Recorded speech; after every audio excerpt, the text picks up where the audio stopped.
Welcome friends, welcome to TET update and others. গতকাল supreme কোর্টে 2022 DElEd ব্যাচের মামলাটি কোর্ট নম্বর 5-এ honourable justice S Bopanna and honourable mister justice Sanjay কুমারের বেঞ্চে হিয়ারিং হয়েছিল। কেসটা হচ্ছে সৌমেন পাল ভার্সেস শ্রাবণী নায়েক। তো 11,500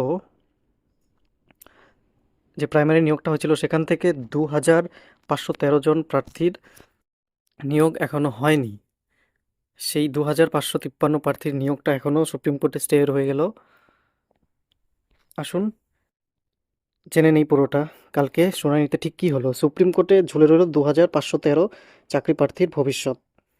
প্রাথমিকে সহকারী শিক্ষকের চাকরি পেতে 2020 সালের নিয়োগ প্রক্রিয়ায় 2020-22 সালের ডিএলএড ব্যাচরা অংশগ্রহণ করতে পারবে কি না ঠিক করে দেয় শীর্ষ আদালত, ঠিক করে দেবে শীর্ষ আদালত। অর্থাৎ এই কেসটা প্রথমে সিঙ্গেল বেঞ্চে রায় হয়েছিল 2022 ডিএলএডের পক্ষে, কিন্তু সেটা আবার কলকাতা হাইকোর্টের ডিভিশন বেঞ্চে চলে যায়। সেখানে 2022-দের সেই নিয়োগ প্রক্রিয়া থেকে বের করে দেওয়া হয়। তারা আবার সুপ্রিম কোর্টে চলে যান এটা নিয়ে। তো সুপ্রিম কোর্টের বিচারপতি এস বোপান্না ও বিচারপতি সঞ্জয় কুমারের বেঞ্চ আগামী 23শে জুলাই এর পরবর্তী শুনানি হবে।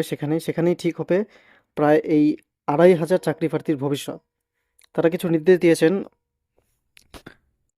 প্রাথমিক স্তরে সহকারী শিক্ষকের পদে চাকরির জন্য 2022 সালে 11,758টি পদে নিয়োগ বিজ্ঞপ্তি জারি হয়। এর মধ্যে নিয়োগ করা হয়েছে 9,533 জনকে।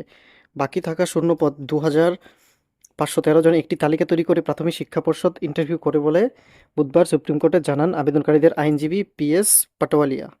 যদিও এদের অনেকেরই নিয়োগের সময়কালে ডিএলএড কোর্স সম্পূর্ণ হওয়ার শংসাপত্র ছিল না বলেই পর্ষদের দাবি, তাই নিয়োগ আটকে রাখা হয়। পর্ষদের পক্ষে এদিন সওয়াল করেন কুণাল চট্টোপাধ্যায়। তিনি বলেন, আমরা কারো চাকরি